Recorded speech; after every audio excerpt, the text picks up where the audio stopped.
अक्षर दुनिया web TV में आप सभी दर्शकों का स्वागत है। देखिए मध्य प्रदेश छत्तीसगढ़ अखिल भारतीय डाक लेखा कर्मचारी संगठन का 26वां अखिल भारतीय सम्मेलन 4 मार्च से 6 मार्च तक नागपुर में आयोजित किया गया। स्वागत समिति अध्यक्ष कॉमरेड नरेश आर नगराले ने देश भर से आए प्रतिनिधियों का स्वागत किया। ट्रेड यूनियन के वरिष्ठ नेता कॉमरेड RN पाटने द्वारा सम्मेलन का उद्घाटन किया गया।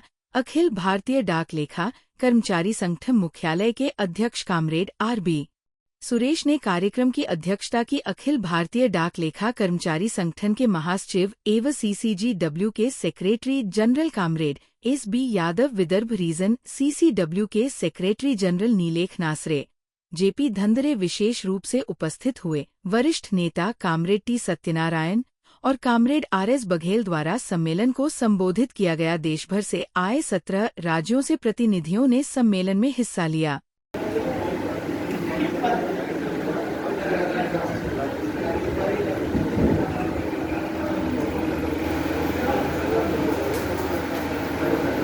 नारे लगा लो।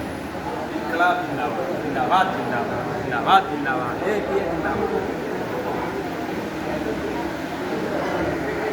और इसके उपलक्ष्य में साथियों में व्यक्तिगत तौर पर आप सभी साथियों को बहुत दिल से आभारी हूँ।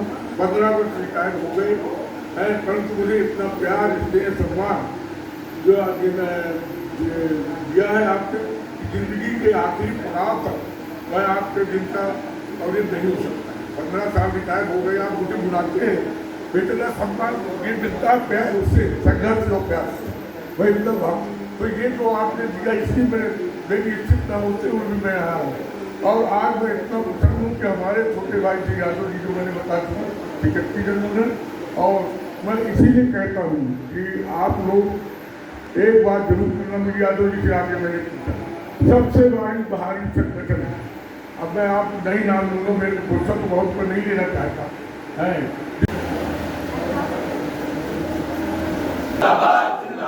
अमर सदन जिंदाबाद जिंदाबाद जिंदाबाद जिंदाबाद जिंदाबाद जिंदाबाद। इंकुलाब इंकुलाब इंकुलाब जिंदाबाद जिंदाबाद जिंदाबाद जिंदाबाद।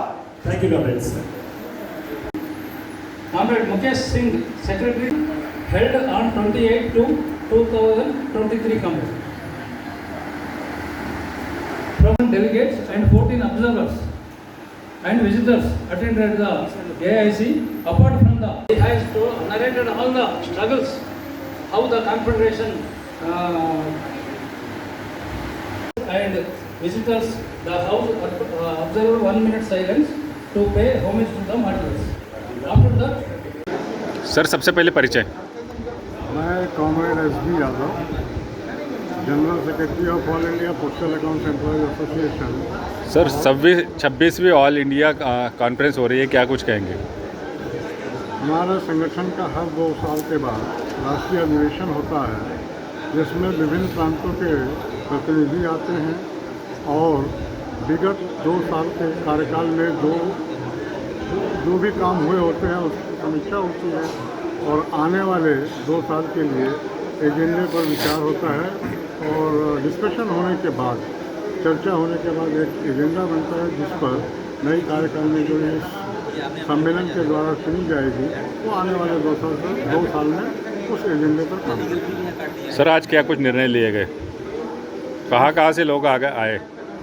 हमारे 17 स्टेट से डेलीगेट आए हैं इस कॉन्फ्रेंस में अटेंड करने के लिए, और अभी आज शुरुआत इनॉग्रेशन हुआ है ओपन सेशन में, और अभी डेलीगेट सेशन हमारे 2 दिन चलेंगे, उसमें डिस्कशन होगा और उस पर रणनीति बनाई जाएगी, एजेंडा बनेगा, उस पर हम काम करेंगे। मुख्यतः आज बात जो नीतिगत फैसले सरकार ले रही है और जिससे कर्मचारी हितों पर आघात पहुँच रहा है, उस पर चर्चा हुई है, और आगे भी लेबर कोड भी सहित तमाम जो विभाग में परिवर्तन हो रहे हैं उन मुद्दों पर चर्चा हो। I am RB Suresh, the president of the AAPA Central Headquarters. We have gathered here to deliberate on various issues and demands which are bothering our organization. Throughout the country, from 22 units, comrades have come to participate. And in this deliberation, the issues like 8CPC, then our organized accounts, very vigilant that this association sees to that the working class is not exploited. That way, the postal accounts, along with the NFP, as an part of NFP, we are coordinating with them, helping them in their struggle. Then not only that, wherever possible, intellectually guiding the other people who are there in the NFP. So that way, our organization is contributing a lot to the general working class and the people at large. So these 2-3 days will be concluded on the 6th after so many resolutions will be adopted. These resolutions will be sent to the government so that they decide on the resolutions which are proposed by this particular August body. So this is the what is it, flow chart of the next 3 days. So on behalf of AIPA, we extend the revolutionary greetings to people who are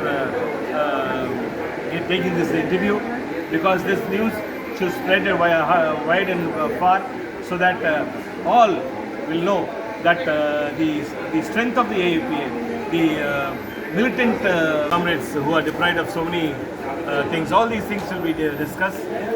Our service-oriented issues also will be discussed these 2 days.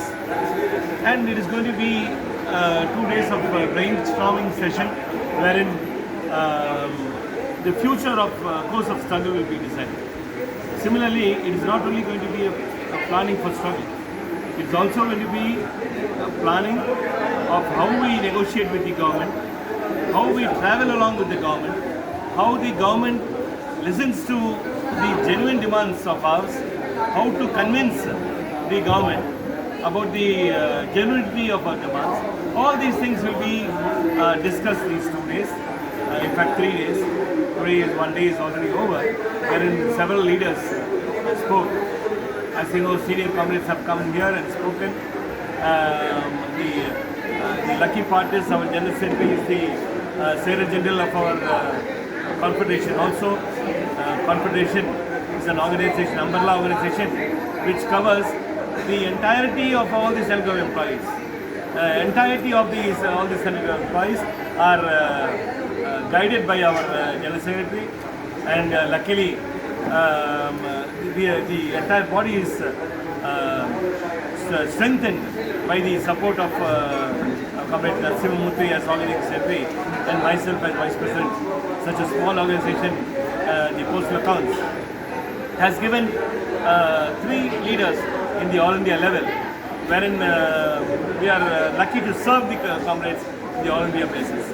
So that way, this organization has been contributing to the welfare of this labor class, the working class, and throughout, wherever there are struggles, we are participating. The causes of the farmers have been addressed.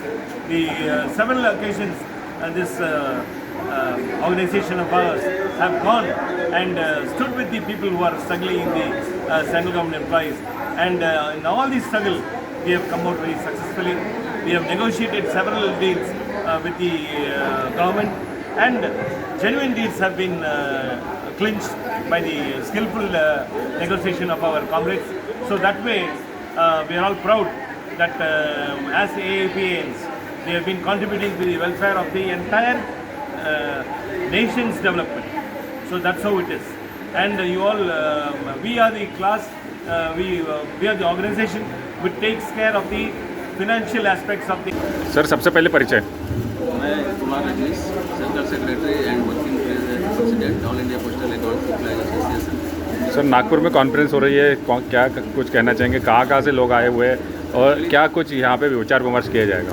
चलिए 25 साल के बाद दोबारा फिर से हम नागपुर में conference किया इस बार में, और लगभग 17 सर्कल्स के जो अलग अलग स्टेट से हमारे पास लोग आए, और मुख्यतः चर्चा का विषय है गवर्नमेंट की जो पॉलिसीज है, प्राइवेटाइजेशन है, कॉर्पोरेटाइजेशन है, एनपीएस इशूज है, हमारी पे कमीशंस है, और अभी पोस्टल डिपार्टमेंट को जो ये बेचने की कोशिश कर रहे हैं, तो वो सबसे बड़ा इशू है। क्योंकि हम पोस्टल डिपार्टमेंट के एम्प्लॉई हैं, अगर पोस्टल डिपार्टमेंट जो कि सेवा के लिए होती है वही डिपार्टमेंट नहीं रहेगी तो हम लोगों को प्रोवाइड कैसे सेवा कर पाएंगे। और हमारा अकाउंट्स का काम होता है, डिपार्टमेंट नहीं रहेगा तो फिर हम अकाउंट्स का काम कैसे करेंगे। तो ये एक तरह से है कि लोगों को मतलब यहाँ पे जो जितने भी एम्प्लॉयज़ हैं उनकी जो संख्या है धीरे धीरे कम करो। गवर्नमेंट ये चाहती है कि एम्प्लॉयज़ की संख्या कम हो जाए, धीरे धीरे कम होने के बाद वो क्या करेंगे, इस डिपार्टमेंट को बेच देंगे। क्योंकि जब मुझे याद है कि जब मैंने इस ऑफिस में अपॉइंटमेंट किया था अपना, तो यहाँ पे 1200 लोग हुआ करते थे, लेकिन आज की डेट में हम 30% यानी 250-300 लोगों पे काम चला रहे हैं। तो गवर्नमेंट की पॉलिसी है कि एम्प्लॉयज़ की संख्या धीरे धीरे कम करो, नई रिक्रूटमेंट मत करो, नई रिक्रूटमेंट नहीं हो रही है, इसके कारण बहुत सारे इशूज आ रहे हैं और तकलीफ हो रही है हमारे सब। और एक इशू है 8 पे कमीशन और एनपीएस। 2004 के बाद से जिन्होंने ये सर्विस ज्वाइन की है सेंट्रल गवर्नमेंट की, उनको किसी तरह की कोई पेंशन नहीं मिल रही। पेंशन मतलब होता है कि उनको एक सोशल सिक्योरिटी, अब इतने साल सर्विस करने के बाद एक सरकारी कर्मचारी जब रिटायर होता है तो वो सोशल सिक्योरिटी ढूंढता है, लेकिन एनपीएस के नाम पे और सरकार ने जो हमारी नई रिक्रूटी की जो पेंशन बंद करने की एक कोशिश की है 2004 के बाद से, हमारी लड़ाई उस पर चल रही है। हम कुछ हद तक कामयाब हुए हैं, लेकिन पूरी कामयाबी बाकी है और हम चाहेंगे कि ये एनपीएस को ख़त्म करके ओपीएस फिर से लागू किया जाए। सर इसके लिए क्या कुछ खास और भी कदम उठाने वाले हैं? इसके लिए हम सभी को एकजुट होना पड़ेगा। हमारी कॉन्फेडरेशन है, हमारी एक सेंट्रल हेडक्वार्टर है और हमारी एक जेसी है, जॉइंट एक्शन कमेटी जेएसी, उसके थ्रू हम अलग अलग तरीके से अपने डिमांड को मनाने के लिए सरकार से संघर्ष करेंगे। इसके लिए हड़ताल भी करना पड़े तो हड़ताल भी करेंगे और किसी भी हद तक जाकर सरकार से अपनी मांगें मनवाएंगे। और इसमें एक चीज़ मैं ऐड करना चाहूँगा कि अभी जो नई लेबर लॉ उन्होंने लाने के लिए कोशिश की है उसमें